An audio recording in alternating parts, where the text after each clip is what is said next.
Gracias Pablo por participar Gracias de otro a vos. programa, Economía por Moreno. Gracias José, gracias ¿Cómo anda, Pastor. compañero? Está de vuelta que estuve ausente. Bueno, Cuestiones laborales. un programa nada más, no.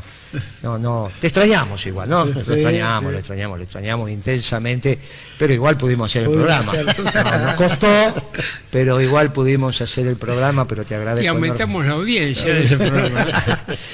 Pablo, vos sabés que hoy tapa de los diarios, fue la noticia del día, estuvieron llamando algunos medios sobre la decisión que ha tomado el presidente de los Estados Unidos alrededor de una de las columnas que sostuvieron el proceso de globalización, que como bien sabes vos lo definimos ganador a Occidente en esta Guerra Fría, desde la posguerra hasta la caída del muro de Berlín, y que puso en valor algunas instituciones ya conformadas en Occidente en Bretton Woods allá en 1944, cuando los aliados ya sabían que iban a ganar la guerra, pero obviamente esa era la estructura no global, era de Occidente: Fondo Monetario, la Organización Mundial de Comercio, el Banco Mundial. La Organización Mundial de Comercio no como se la llamaba, pero eran los embriones de la Organización El GATT, Mundial. se lo llamaba Claro, GATT. después se evolucionó al GATT y después se evolucionó a la Organización Mundial de Comercio. Finalmente esa arquitectura del 44 se impuso después de ganar la Guerra Fría y construyó este mundo global, el cual nosotros tuvo que administrar Menem, y tuvimos que administrar el último ciclo peronista, que empieza Rodríguez Sá y termina Cristina. Claro, la irrupción de Trump en la política todavía está dando que hablar. Entonces, si vos me permitís, me gustaría leer algo que mi consultora, hoy buscándolo, porque dijimos, mire muchachos, después que pasa esto, busquemos. El primer antecedente aparece en mayo de 2016, todavía no era el candidato republicano, todavía estaba en la interna, estaba transitando las primarias, Sí, después gana las elecciones y asume en el 17. Te perdía con todo, supuestamente. Perdía con este, perdía con aquel. En mayo del 2016, nuestro cliente obviamente esto lo reciben en su informe mensual, nosotros escribimos: muchas de las expresiones de Trump son repudiables y resultan también preocupantes los efectos de las agresivas políticas que propone. Sin embargo, no queda claro que las consecuencias de un eventual triunfo electoral sean, para la Argentina en particular, necesariamente desfavorables. Atento la ventana de oportunidad que podría abrirse. Por un lado, para la protección de la producción local en caso de que Estados Unidos arremeta contra los tratados de libre comercio y la acción de la Organización Mundial de Comercio. Así como la discusión sobre la independencia, entre comillas, del manejo de la política monetaria del país. Esto que escribimos en mayo del 2016, lo estamos... Bueno, hoy se termina de objetivar. Hoy enterraron lo que Trump mató, que es el libre comercio, el libre flujo internacional de bienes y servicios, porque la primera decisión que tomó Trump después de asumir fue sacar a Estados Unidos del acuerdo del Pacífico. Terminó con esto, después renegoció el NAFTA, como dijimos varias veces, obligó para la firma del nuevo tratado que ya no se llama NAFTA, la Unión de Canadá, Estados Unidos y Norteamérica, pero empieza con la Unión State, empieza con Estados Unidos, por eso es UCAMEX, algo así. Está bien, el nuevo nombre que tiene lo que reemplazó al NAFTA y que finalmente se firmó en Estados Unidos y tuvieron que ir los mexicanos a firmar a Estados Unidos, pero una de las cláusulas era que la industria, los obreros, los trabajadores de la industria automotriz tenían que aumentar su salario, pero no aumentar un 10, un 20%. Dijo, mire, no hay ningún problema, industria automotriz en México sí, siempre y cuando aumenten el salario a estos niveles son $13 la hora cuando estaban cobrando menos de 4. ¿Está bien? Menos de 4. Entonces, bueno, en un París van de a poco, no se los obligaron de un día para otro, pero bueno, esta discusión de Trump, alrededor de Trump, a nosotros, los que de alguna manera interpretamos el nuevo ciclo, nos permitió hacer algunos pronósticos de lo que iba a pasar a nivel internacional. Y no es lo mismo que vos pienses que sigue reinando la Organización Mundial de Comercio, a lo que acaba de acontecer, que Estados Unidos, vencidos los mandatos de los integrantes del tribunal que resuelve las controversias, diga, acá no se elige ningún otro.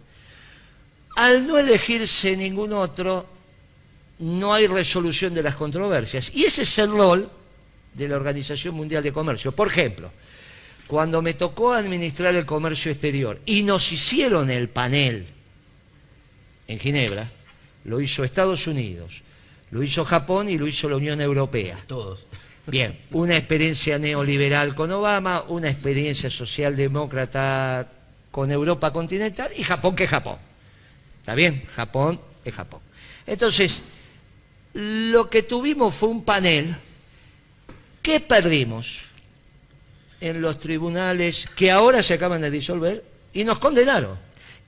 ¿Qué condenaron a la Argentina? Bueno, que si no cambiaba sus políticas, el resto de los países le iban a poder hacer lo mismo.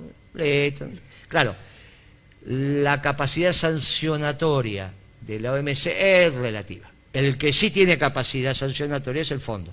Por eso trabajan, el Fondo Monetario, por eso trabajan en sincronía. Muy bien, eso se terminó. O sea, si hoy la Argentina administra el comercio exterior tal cual lo hicimos en el 2012, ya no hay una instancia internacional donde vas a ir a discutir. Hoy Trump acaba de decir, miren, esta organización que se construyó para un mundo determinado, en cual nosotros habíamos ganado la Segunda Guerra con los aliados, pero que fue finalmente, se puso en valor a la caída del muro de Berlín, objetivamente ya está. Por eso los defensores de los libres flujos de circulación de bienes, hoy se estaban flagelando algunos argentinos. Dicen, no, qué barbaridad, ¿cómo va a pasar esto? E incluso alguna tomada de pelo que le están haciendo. Pero claro, se estará construyendo un mundo distinto. Y en ese mundo distinto, para la Argentina es muy importante, porque en ese mundo distinto no es lo mismo que pensemos que China es un ganador del nuevo mundo, a que pensemos que China es un perdedor del nuevo mundo. Bueno, China era un gran defensor de la Organización Mundial de Comercio. No solo es defensor de Davos, de hecho fue a Davos. Defensor, pero claro, ahora, si China es un ganador en el nuevo mundo, mire, es muy fácil. Supongamos el año 42, 41, el mundo lo va a administrar o el eje o los aliados. Y vos sos presidente de la Argentina y mantenés la neutralidad, si podés, en este caso la Argentina podía, y vas viendo cómo va la película, o tenés que tomar posición. Mire, en este caso es muy difícil decir que la Argentina va a esperar a ver si el nuevo mundo que se está configurando lo contiene a China como ganador o no, porque el 5G y una serie de cosas más lo empezás a resolver ahora. Entonces no es lo mismo que vos presupongas un mundo donde la alianza es Putin-Pekín o Beijing, porque para eso están haciendo la ruta de la seda, y entonces el mundo se desplaza al eje del Pacífico. Que vos digas, no, miren, la alianza de primer orden es Putin-Trump, y los nuevos perdedores en este nuevo mundo son los antiguos ganadores, y son fundamentalmente Europa continental y China. Cuidado las políticas que vas a desarrollar de inserción internacional, porque no sea cuestión Bueno, que estés eligiendo el eje. Tuvimos 4 años de estos personajes que no entendieron en qué mundo vivían. Claro, claro, pero como no solo no lo entendían los neoliberales, sino que lo siguen sin entender los socialdemócratas. Hay que Entonces ver decimos, cómo- mire, cómo este es va a un ser la mundo, intención. este es el mundo que terminó. Nosotros lo venimos señalando desde hace mucho tiempo. Hoy se objetivó. Hoy no hay duda. Estados Unidos no renueva los personajes de estos tribunales que resolvían. Por lo tanto, esos tribunales desaparecieron. Con un solo no pueden estar. Bueno, listo, un solo integrante, no hay posibilidad de un tribunal. Bueno, y ya dijo la OMC, miren, estamos imposibilitados de elegir el nuevo tribunal. Por lo tanto, como un mundo va a seguir, la propia OMC dice, bueno, esperemos que no haya controversia que tengamos que resolver. Y si hay controversias, Lo lamento. no tenemos tribunales. Por eso es tan relevante y es tapa de algunos diarios económicos en el día de hoy. ¿Por qué viene a cuento esto? Porque tiene que ver por cómo vamos a seguir. Y tiene que ver las causas populares, cómo se insertan en este nuevo mundo, que va a ser un mundo por los próximos 30 años. Si tenemos razón, lo que ahora se vaya formulando es para los próximos 30 años. No es que cada 2, 3 años, sí, obviamente hay una intensidad, pero esto, se están renovando o no, o construyendo los liderazgos del mundo para los próximos 30 años. Si entendemos, y quizá la Argentina, cuando ya no estemos y nos estén despidiendo y nos hagan el obituario, Pablo dirá, bueno, de alguna manera lo que ellos propusieron de participar en el segundo anillo de decisiones mundial, la Argentina hoy lo ocupa. Y si no acertamos, como no acertamos en otras etapas de nuestra historia, bueno, lamentablemente Y hoy ni el siquiera destino de tenemos la grandeza no lo fortaleza. vamos a tener. ¿Perdón? Vos dijiste un ejemplo, ¿no? En la década del 40. Argentina se mantuvo neutral, pero fijémonos Brasil, que sí participó de la guerra en el bando de los aliados. Brasil no pudo elegir mantenerse neutral.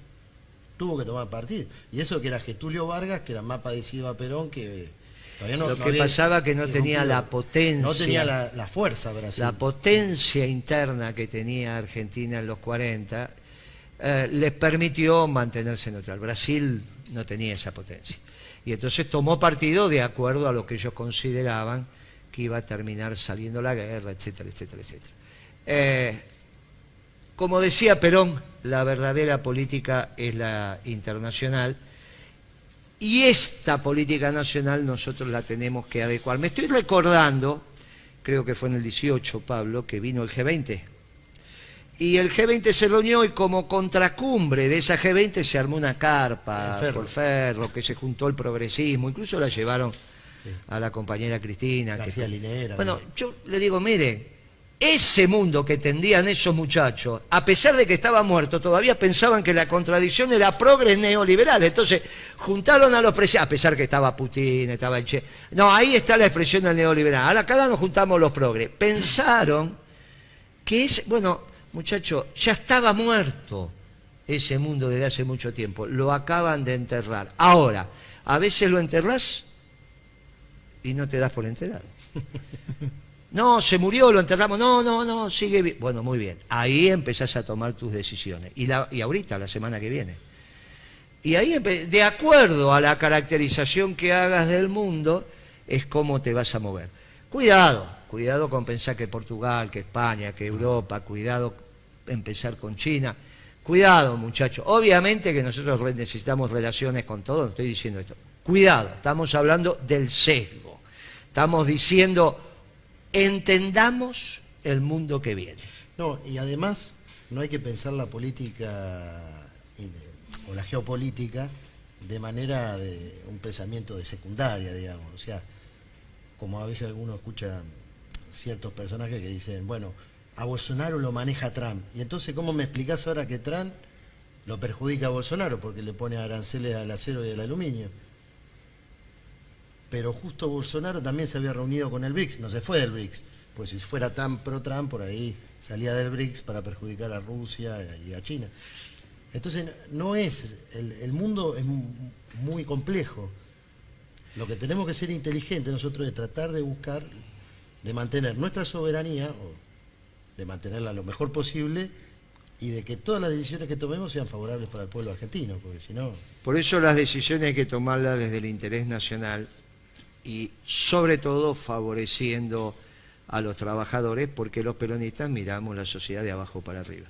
¿Qué reflexión te merece, querido amigo Pablo? Vos sabés que esta es una crónica de una muerte anunciada. Está muerto. La OMC ya no puede funcionar, no tiene sentido, porque si no tiene un órgano de disuasión, no puede obligar a los países, muy simple. ¿Por qué? Pongamos que yo no cumpliera alguna definición o un acuerdo de la OMC. Los países que se sentían perjudicados no podían retaliar por sí solos, tenían que ir. Entonces, ¿quién es el que decidía? Este comité arbitral, que ahora quedó vacante. Pero quedó vacante ya desde hace unos años, que Trump decía, yo no voy a nombrar ningún juez. O sea, era una muerte anunciada. Nadie puede decir, uy, qué sorpresa que pasó. Porque lo tenía que nombrar, no los nombró hasta que llegó los jueces, finalizaron su mandato, quedó uno solo, obviamente no puede funcionar el tribunal arbitral. Ahora, la OMC no inauguró un periodo de relaciones internacionales más justa para los países. Eso hay que entenderlo muy claramente. No inauguró un sistema de relaciones internacionales y ni siquiera le dio a los países centrales un mayor bienestar. Porque eso explica por qué está la crisis. A ver, en los acuerdos de la OMC no hubo nunca eso que llamó equilibrio. No había ningún equilibrio. Eran los intereses de las potencias dominantes las que impusieron la modalidad de los acuerdos. Pero crearon un sistema que ni siquiera les vino bien para ellos, porque internamente, pues fíjate, Trump es un emergente ¿de qué? Es un emergente del fracaso. Porque si no hubieran seguido la misma línea neoliberal, socialdemócrata, como se la quiera llamar. Que claramente representaba a Hillary Clinton, ¿no? Eso. Así que el mundo está buscando una nueva forma, está buscando un nuevo sistema. Y aquellos que tienen la lucidez de ver las tendencias, aunque sea muy chiquitito lo que hagan, tienen que hacer un poquitito y ayudar a clarificar, ¿no? A clarificar y poner las semillitas para tener un nuevo sistema más justo internacionalmente, pero que también sirva a cada uno de los países. Ahora, es un proceso complicado, yo diría dramático. Lo estamos viendo en Chile, Bolivia, el Líbano, Irán, en estas convulsiones, ¿no? Ahora, Irak. ¿qué es lo que...? Irak. También. Irak. Así que este es un poquitito el tema. Desde el punto de vista... Hong Kong, claro. Desde el punto de vista nacional, esto aumenta la cantidad de instrumentos que tiene el gobierno. Es muy importante esto. Vos antes, como vos bien lo dijiste, ustedes tomaron esa medida, pero ¿cuánto duró la medida? Hasta que lo retaliaron. Duró hasta aquí, Sergio. Última fecha para levantar claro. esto, 9 de diciembre del 2015. Y bueno, pero lo levantaron. Así era, así fue. Así fue. Y bueno, lo levantaron. Sí, el 9 de diciembre de 2015 terminó, entró Macri, aparte cambió de política, No, pero aparte aparte la sanción decía 9 de diciembre de 2015. Y ahí se terminó. Fuera el gobierno que fuera. Claro. Fuera el gobierno que fuera. La OMC le permitió a la Argentina hasta el 9 de diciembre de 2015 seguir haciendo las cosas que nos... Y digo, a partir de ese momento... Chao. Bueno, ahora ya no. Bueno, pero hoy Argentina ha recuperado instrumentos de política exterior. Porque, bueno, guarda, también está la retaliación uno a uno, pero es más difícil.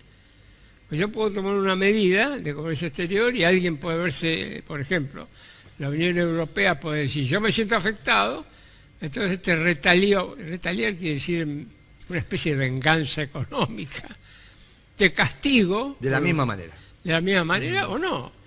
También puede ser de una manera muy, muy superior. No tiene por qué haber un equilibrio ahí. Pero lo cierto es que el país tiene más instrumentos de política económica y los tiene que saber aprovechar. El tema es, porque finalmente uno te puede decir, bueno, mirá, si vos vas a decir esta mercadería no entra y ellos te contestan diciendo esta mercadería no entra. El tema es que cuando vos tenés un déficit de la balanza comercial y del único lugar donde vos podés obtener dólares genuinos para honrar tus compromisos de deuda, para pagar tus fletes, tu seguro, tu turismo, etcétera, etcétera, y tenés que tener superávit comercial, este es un instrumento apto para conseguir ese superávit comercial, porque vos lo vas a ir aplicando en aquellos lugares donde tu déficit es pronunciado vis a vis con un país, y entonces lo vas achicando de tal manera que en el tablero de control te vaya apareciendo el número que estás buscando. Obviamente no está sujeto a discusiones, a tensiones, pero es un instrumento que te permite potenciar tus instalaciones manufactureras locales. Si algún producto te está hostigando, en su momento los radiadores, estábamos perdiendo toda la fábrica de radiadores, parece una tontería, no, bueno, una fábrica de 80, 70, 90 empleados, obreros, estabas perdiendo en la Argentina la posibilidad de hacer radiadores, como un montón de otras autopartes que se hacían en la Argentina y después se había centralizado esa producción en algún que otro país. La cantidad de terminales que tenemos nosotros para hacer un país. Mirá, yo te doy un ejemplo, el medicamento también pasa lo mismo, en esto, en aquello. Entonces vos, el que administra el comercio exterior, puede tender a que si el decidor político le dice mi objetivo son 15.000, 17.000 millones de dólares anuales, no sea necesario, como es ahora, alcanzar ese objetivo porque nadie trabaja. Entonces no le compras al mundo porque no tenés actividad. Claro que los muertos no consumen tampoco. Pero la idea es que puedas tener un mercado interno dinámico, pero a su vez que eso no te implique tener un déficit comercial que te invalida el esquema. Bueno, es una herramienta más, como dice Pablo, no la única, también tenés que tener tipo de cambio competitivo. Pero de hecho era tan potente que cuando la hicimos se enojaron, y no porque cuando nosotros poníamos administración de comercio perjudicábamos de tal manera que podíamos a una industria determinada. En alguna, porque la participación de Argentina en esos mercados. Lo que pasa es que era el ejemplo. El ejemplo, claro, estaba era el ejemplo. sentando precedente ahí. Y ese es un precedente de otro que fue la reunión de Mar del Plata. Porque si hay algunos antecedentes que indicaban que el mundo estaba reaccionando por las injusticias que decía Pablo. Porque no es que el mundo a la salida del muro de Berlín generó un mundo más igualitario. Davos, donde es... Porque una cosa es los desequilibrios entre países. Acá es familia, familias que tienen un empresario norteamericano que tiene como ingreso, su ingreso personal anual es superior al PBI de algún país de América del Sur, pero ¿cómo puede ser eso? Y de muchos países, pero ¿cómo puede ser? ¿De qué estamos hablando? O sea, y el dueño de Amazon tiene la fortuna propia, son como 120.000 millones de dólares. La cosa, no solo porque si vos ponés la riqueza del de Amazon, bueno, es bien superior al PBI de Uruguay, para eso no hay ninguna duda, Paraguay, Bolivia, pero el ingreso también. El ingreso está hablando. El ingreso también, pero es una cosa disparatada. Bueno, de ahí que lo de Davos es pornográfico, es decididamente pornográfico. Ahí donde fue China a explicar que eran los garantes del libre comercio. Por eso, esto hay que entenderlo. Naturalmente, todos estamos entendiendo. Eso es que pasa. ¿Sabes quién tiene que entender? Los muchachos, los intelectualoides argentinos, que se creen que este tema del liberalismo y que China defiende el liberalismo por una cuestión de convicciones. Muchachos, despierten de la siesta, porque es una siesta muy grande la que están tomando. China defiende el liberalismo porque es lo que le conviene a sus intereses. Y cuando deje de convenirlo, vas a ver que se va a volver más proteccionista que Trump. Yo que van a inventar algo. El ejemplo más consumado es Estados Unidos. Estados Unidos era la punta de lanza, la fuerza que garantizó los acuerdos de la OMC. Pero cuando empezó a sentir el frío en la espalda, el mismo Estados Unidos, y empezó a sentir la desigualdad, etcétera, etcétera, ¡pum!, cambia. Entonces no era cuestión de convicciones, es cuestión de intereses. El comercio internacional, las relaciones internacionales, se manejan por intereses. Por favor, entiendan esto, porque si no... Yo ahora veo, lo que más me sorprende, perdón, es ver, porque me pasó hoy en el... es ver algunos progres que están contentos con el juicio político a Trump. La verdad que a mí me tiene sin cuidado. Lo que yo digo ahí que la política... Trump fue la emergente de esa política que definió la clase dirigente norteamericana y aunque gane un demócrata no va a cambiar. ¿Piensan acaso que si viene un demócrata volvemos al OMC y eso le hace bien a la Argentina? Ah, es insólito. Pero es que esto es lo que le está pasando. No puede salir del esquema izquierda-derecha. Es una cosa... vos tenés que analizar del interés nacional. El mundo surgido del fin de la Guerra Fría fue un mundo cruel para nuestro país, al margen de que quizás tuvimos, seguramente, múltiples gobiernos que no dieron con la tecla. Pero el mundo era hostil a la Argentina, hostil. Ese mundo no nos servía. Este mundo que viene está por verse. Si somos inteligentes, quizás sea menos hostil. Nunca va a ser un mundo tremendo. Decir, Argentina lo estamos esperando, porque esto... Guillermo, ayer se hicieron 29 años de el último levantamiento militar que hubo en la Argentina, que fue el que comandó Zeinaldin. Que fue justo antes de la venida de Bush padre, que ya había hablado de un nuevo orden mundial o internacional, y que después de esa venida de Bush padre dijo, bueno, acá está el decálogo de las políticas que hay que aplicar, y listo. Y no tenías mucho margen de acción, porque se te había caído el muro de Berlín, había pasado un montón de cosas, y Argentina, bueno, hizo lo que hizo y vimos durante la década del 90. Yo sé que no sé si caracterizarlo de señalar como un levantamiento militar. Yo creo que fue la irrupción por métodos muy particulares levantamiento de la expresión de una... Porque claro, fue en realidad Zeinaldin... Fue una interna dentro del ejército. O héroe de Malvinas, tampoco la voy a caracterizar. Yo creo que fue la expresión de algo que ahora estamos discutiendo, de qué tipo de nacionalismo vamos a tener, si es un nacionalismo de inclusión o es un nacionalismo claramente xenófobo. El coronel estaba Por eso, yo no lo voy a caracterizar, mi respeto a los héroes de Malvinas, todos los que combatieron en Malvinas. Claro que yo soy un admirador de ese los he tratado a sus compañeros, venido a hablar, los conocí en el Mercado Central, obviamente tenían una relación con el movimiento peronista, de ahí ciertamente lo conocemos, pero fue una etapa muy particular. Está claro que ese pensamiento profundo de una serie de oficiales superiores de las Fuerzas Armadas, que no tiene nada que ver con los que mataron a mis compañeros en el 76, no tiene nada que ver con ese pensamiento, bueno, hoy va a estar en discusión. De hecho, no hay ninguna duda, y mis saludos al teniente general Milani, que como sabíamos iba a terminar siendo liberado de culpa y cargo. Bueno, veremos las apelaciones, pero bueno, la situación está.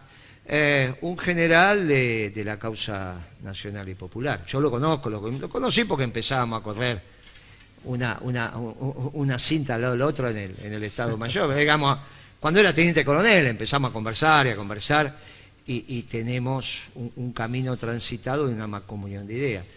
Por eso siempre dije que Berbisky mentía. Mentía cuando le dijo a la sociedad que yo ponía un arma arriba de la mesa para hablar con los gerentes de las empresas de telecomunicaciones. Muchacho. Entonces cuando hablaba, pero claro, si tenía que hablar con los chatarreros en el Mercado Central, pero y con los chatarreros, entonces ¿qué hacía cuando hablaba? Es porque Berbisky habla esto de mi época de secretario de Comunicaciones, no de mi época de secretario de Comercio. Lo saca a los 15 días de haber asumido Comercio. Vean la nota en página 12, está referenciado a mi actuación en la Secretaría de Comunicaciones. Mintió ahí Berbisky. Mintió cuando habló del Papa. Mintió y sigue mintiendo cuando habla del Papa. y es hora que Valdés, que acaba de jurar de diputado, y lo valoramos, diga de una vez por todas que Berbisky miente, ¿no? Que tiene información, miente. Si lo hemos hablado, Valdés, Berbisky miente, ya van 2 mentiras. Y la tercera era sobre Milani, y la justicia lo acaba de demostrar. Ahora, mirá, los conocemos a este muchacho, lo conocemos. Antes de 2 cosas que decía, una era mentira. Ahora parece que de cada 3 que dice, 2 son mentiras. Pero acá le acabamos de decir, mentiste con Milani, mentiste con el Papa y mentiste con el que ahora te lo está diciendo. Ya te lo dije varias veces, pero en este caso aprovecho lo de Milani, porque esto fue toda una campaña que hizo Berbisky, ¿no? Especialmente Berbisky con el CELS se dedicó a hacer, pero el CELS es extraordinaria institución. El problema es que ahora la conduce Berbisky. No opino de la institución, opino de Berbisky. ¿Cómo estamos viendo las cosas a una semana de asunción del nuevo gobierno, estimado pastor? ¿Cómo estamos? Y bien, lo que hablábamos la semana pasada, la gente con mucha esperanza, con muchas ganas de que las cosas se solucionen, si bien ya han dado indicios de que no va a ser una recuperación rápida, pero que bueno, y los cristianos... también mucho movimiento político de los cristianos evangélicos. ¿Tuvieron algunas reuniones con la gente? Estuvimos en de una camioneros, y ahora vos estás organizando una reunión que lo estás invitando a ellos? Contame un poquito. Sí, tuvimos una participación con el CEJUS en Comunidades Cristianas para la Patria Grande, que se organizó en Camioneros, donde participaron diferentes comunidades cristianas evangélicas, católicas, luteranas, anglicanos, ortodoxos. Estuvo también Monseñor Gorat, obispo de la Iglesia Ortodoxa Montenegrina. Exactamente. Y bueno, y ahora se piensa hacer una oración el día 9, previa a la asunción de Alberto Fernández, por una cuestión lógica de que los cristianos nos juntamos para orar y para pedir que Dios bendiga a la Argentina, ¿no? Y que las decisiones que se tomen estén guiadas por Dios y no muchas veces por nuestros pensamientos, ¿no? Que muchas veces le erramos, por ahí, como decía Pablo, muchas veces los muchachos piensan una cosa y la realidad es otra, y a veces Dios nos ayuda a poder... A discernir. A discernir, exactamente. A discernir. Bueno, vos sabés que más de uno de nosotros había caracterizado este gobierno que está terminando como el gobierno del mal. Exactamente. Y cuando uno dice el gobierno de hombres oscuros, se está refiriendo obviamente, la confrontación histórica entre el demonio y Dios, ¿no? Sí. No hay ninguna duda. Y estos eran las expresiones de los hombres oscuros, de los hombres del mal. Y fueron. Por más que después se haga bendecir o se haga... Este fue un gobierno de gente mala, empezando por los frutos los conoceréis. Sí, sí. Fue un gobierno de gente mala. Que se expresa, a veces vos te podés equivocar en las políticas, pero estos no tenían ganas de acertar en términos de vamos a tomar las decisiones beneficiando al pueblo. Pero se van tomándonos el pelo, además, porque dice, dejamos las bases. ¿Cuáles son las bases? 55% de inflación, la tasa... Bueno, no tienen un solo indicador que digan... Y yo lo que quiero recalcar es que no lo hemos traído, pero que lo habíamos sacado, no lo traje hoy, el tema de ese tríptico que habíamos hecho, claro, con Dios no te metas. O sea, fuimos la única organización cristiana, política, que como nosotros nos sentimos, que somos cristianos y que hacemos política, y bueno, y de la mano de ustedes dirigiéndonos en lo político, que pudimos sacar un documento explicando el porqué de la situación política y espiritual. Nosotros conducimos la política y ustedes conducen lo espiritual. Como somos cuerpo y alma, en realidad somos todos importantes, pero ustedes especialmente, en el estado de bienestar de la familia, de la sociedad, ese estado estacionario, lo espiritual quizás sea más importante que lo material, para conseguir ese estado de bienestar que uno dice, bueno, ese estado de bienestar que nos lleva a un lugar donde queremos llegar, institucionalmente organizados en la comunidad organizada. Pero bueno, el bienestar depende mucho también de ese estado espiritual que ustedes nos ayudan a conseguir. y que es muy importante. Nosotros conducimos quizás la parte menos importante, que tiene que ver con el reino terrenal. Ustedes conducen el reino sustantivo. Pero ya estás cumpliendo un año, ¿no? La institución que vos conducís. Sí, estamos el 21, hacemos la celebración, estamos invitando a los amigos, compañeros que han estado en este transcurso de este año. El 21 a las 17 horas vamos a estar haciendo una pequeña celebración. Lo hacemos en Avenida Corriente, 2510, sexto piso. Claro, eso es importante para los compañeros que nos escuchan a lo ancho del país. Quizás pueden hacer coincidir un viaje para esa fecha, y por eso es importante, porque la invitación es para todos. Pero bueno, decir, si vas a venir para Buenos Aires, no era lo mismo una semana antes, una semana después. Me parece relevante que si pueden, se comunican con Arregui, van de alguna manera planificando su estadía, y ahí, entre otras cosas, haremos un rezo por la patria también y por las mejores decisiones que tiene que tomar el presidente. Pero a Dios hay que ayudarlo, porque si no es como ese chiste, viste, que decía, sí, que viene la inundación y al final Dios, porque te mandé los bomberos, te mandé una lancha, y no te subiste a ninguna, y bueno, ¿qué querés? De alguna manera, lo que empezamos hablando sobre la caracterización de lo que estaba aconteciendo en el mundo tiene que ver con el libre albedrío que Dios nos da y la posibilidad de que uno reflexione y encuentre las mejores decisiones. A mí me parece, esto no son los próximos 15 días ni el mes, pero me parece que va a ser muy difícil dirigir este barco a un puerto, el puerto que todos queremos, si no entendemos lo que está pasando en el mundo. Va a ser muy difícil. No salimos de esquemas conceptuales de cenáculo a veces, ¿no? Y decir, vamos a pelear contra el neoliberalismo, y por ahí no está el neoliberalismo del otro lado. Y hay un espantapájaro y bueno... Aprovechando los últimos minutos del programa, Pablo, hoy leí en la tapa porque todavía no asumió, dijimos que después de asumir 60 a 90 días, estamos de acuerdo en eso. Así que después vamos a ir, y es lo que corresponde, el hombre tiene que carretear, pero hasta que asuma me parece que vale la pena poner algunas pinceladas. Hoy vi en uno de los diarios, lo conozco, sé que cuando ese periodista habla que es burgueño es porque le pasaron la información. O sea, que de alguna manera, porque bueno, trabajé con ellos durante 10 años, sé estas informaciones cómo circulan, no es que solo hacen operaciones de prensa a lo macrista, o que, muchachos, nos conocemos. Bueno, entonces, tapa de diario diciendo, parecería ser que esto es lo que va a anunciar Alberto, y dice... 100.000 millones. Exacto, 100.000 millones de pesos tirados al consumo. Una pincelada, Pablo, en los últimos minutos.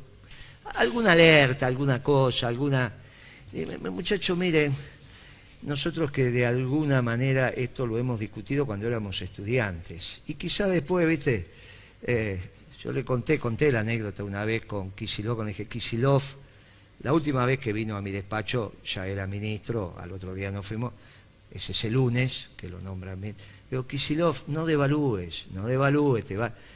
No, sí, pero no devalúe que la economía argentina sigue siendo bimonetaria. No, me dice Kicillof, eso es tu generación. Eso es la Argentina de tu generación. La Argentina cambió gracias a ustedes, la estabilidad que le dieron, bla, bla, bla.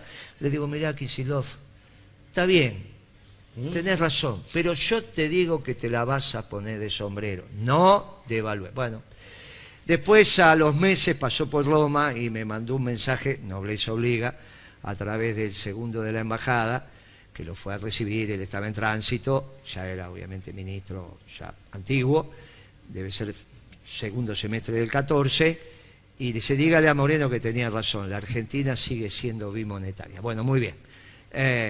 Debate con Kicillof y el reconocimiento de Kicillof. Esto lo hemos debatido, sobre la posibilidad de que vos le des a bueno, tiene sus pros, tiene sus contras. ¿Qué te merece? Es muy fácil. Mira, si vos no tenés un plan de respaldo a esas medidas, ¿cuánto querés? 15 días, 20 días, 30 días, chocas. No hay otra. Tenés que tener un plan, porque vos decís, ¿sabés qué? Es la intención, la buena voluntad. Yo quiero mejorar a la gente pobre que no tiene plata y por eso ahí también va a repercutir en el consumo. Está bien como objetivo, como orientación, está perfecto. Ahora, si vos a eso no le das envergadura, no tomás medidas fiscales, no tomás medidas monetarias, la tasa de interés, no tomás medidas del comercio, es como agarrás un coche a 140 kilómetros por hora y le enfilás siempre derecho. No respetar las curvas, nada, ahí te va a tragar algo. Algo te va a pasar.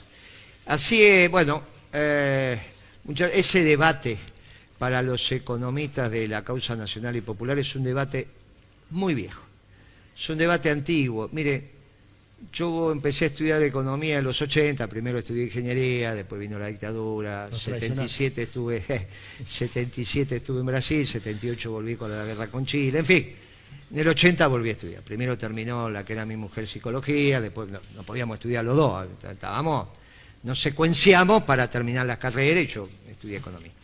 Pero es un debate de los 80.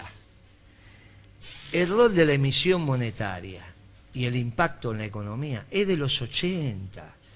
Es muy viejo. Es casi una cosa... Película en blanco y negro. Pero, muchacho, esto está... Muy bien. Pablo se lo dice, se lo decimos.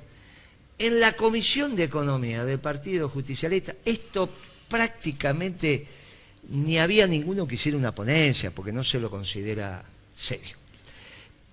Pero bueno, el próximo programa ya es con Alberto Presidente y empiezan los 60... Con el ministro de Economía. Empiezan los 60, 90 días que corresponde a la gente de bien, que somos, que el presidente electo Carreté levante vuelo y ojalá tenga el máximo de los éxitos. Porque aparte, el peronismo no puede estar sin conducción en el gobierno. Y entonces, si Alberto acierta, va a ser el jefe del peronismo. El peronismo puede estar sin conducción de todas sus alas cuando está en la oposición. Claro, porque está en ebullición. Cuando el peronismo está en ebullición, nadie exige una conducción. Cuando el peronismo está en el gobierno, y lo mismo va a pasar en la provincia de Buenos Aires, es imposible que Kicillof sea un exitoso gobernador y no sea el jefe del peronismo bonaerense. Imposible. Por lo tanto, esto empieza el desafío. Yo lo que quiero, sobre todo Alberto Kicillof, el tema distrital es un tema, no, ahí no se resuelve la tasa de interés, no se resuelve el tipo de cambio, la tasa de desocupación, es otra cosa. Es un distrito importante, pero no deja de ser un distrito. Está bien, o sea que Alberto le vaya muy bien. Y entonces el peronismo va a tener un jefe por 8 años. Si no, vamos a seguir en estas situaciones que estamos, y es muy difícil alguien en el gobierno desde el peronismo que no sea el jefe y que a su vez, muchachos, hay que ser exitosos. Bueno, muy bien. A partir de la semana que viene empiezan los 60, 90 días. Hay que mostrar. Si no tenemos una correcta caracterización del mundo, va a ser muy difícil. El mundo necesita de la doctrina del Movimiento Nacional Justicialista. Si se toman las decisiones, como dirigiste en casi todos los actos, miren, hay que tomar las decisiones económicas en el núcleo duro de la doctrina del Movimiento Nacional Justicialista. Si hacen eso, van a ser exitosos. Si no hacen eso, muchachos, después de los 90 días, acá estaremos hablando. Gracias, nos vemos. Hasta la próxima.